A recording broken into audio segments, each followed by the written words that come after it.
फिर से सारस ने सुबह से ही नाला बनाने का काम शुरू कर दिया।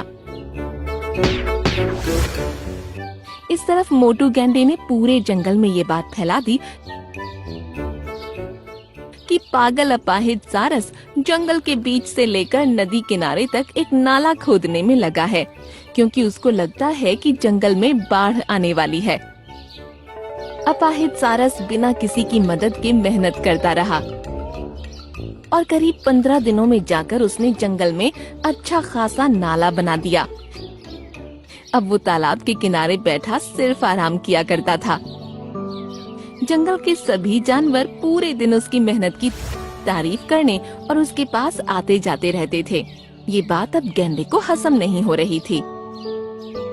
ये तो बेवजह जंगल का हीरो बन बैठा।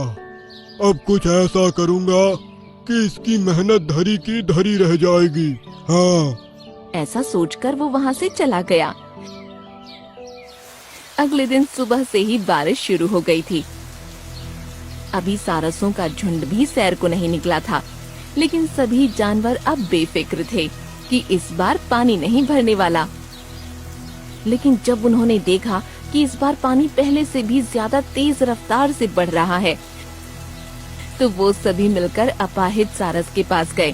सारस, तुमने तो बारिश के पानी को निकालने के लिए नाला बनाया था ना, लेकिन इस बार तो पानी और ज्यादा तेजी से भर रहा है। ऐसा कैसे हो सकता है? मैंने तो एकदम अच्छे से नाला बनाया था, पानी भरने का तो सवाल ही नहीं उठता। तभी बारिश और तेज हुई और जंगल में बाढ़ आनी शुरू हो गई। गैंडे की गुफा बहुत ऊंचाई पर थी, लेकिन अब पानी उसकी गुफा के अंदर तक भर गया था और गुफा का आधा मुंह पानी में डूब चुका था। सभी जानवर अब अपाहिज सारस के पास जाकर एक बड़े टीले पर जमा हो गए। पानी बहुत तेजी से बढ़ता हुआ नजर आ रहा था। सिर्फ एक हाथी ही था जिसकी गर्दन तक पानी आया था और वो पानी में चल पा रहा था। उसके पीछे पीछे मोटू गैंडा भी वहाँ पहुँच गया। सब मेरी गलती है, सबकी सब मेरी गलती है।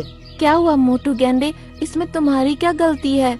मैं सारस को मिलने वाली शाबाशी से जल रहा था, इसलिए मैंने इसके नाले का मुंह एक पेड़ को गिराकर बंद कर दिया।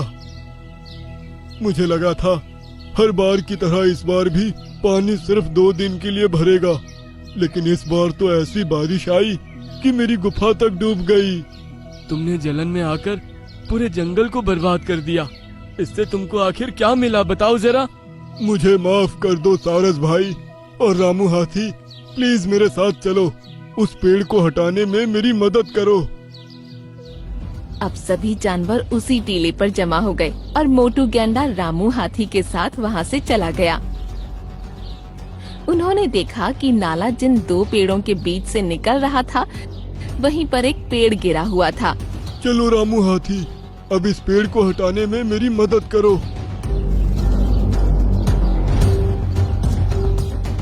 रामू हाथी और गैंडे ने मिलकर उस पेड़ को जैसे ही हटाया, पानी का तेज बहाव नाले से होता हुआ नदी से जा मिला। कुछ ही देर में जंगल का सारा पानी नदी में उतर गया और सभी जानवर ये देखकर खुश हो गए। रामू हाथी और मोटू गैंडा फिर से वहीं पहुँचे। मोटू गैंडा अपनी गुफा को खुली देख बहुत खुश हुआ। सभी जानवर सारस के पास जमा हुए और उसके अनुमान की सभी ने तारीफ की।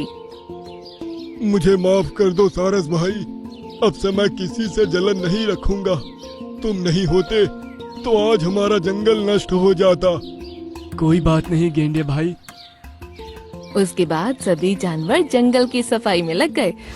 उस दिन के बाद कई बार बारिश हुई, लेकिन कभी भी जंगल में पानी नहीं भरा और अपाहिज सारस पूरे जंगल का चहेता जानवर बन गया।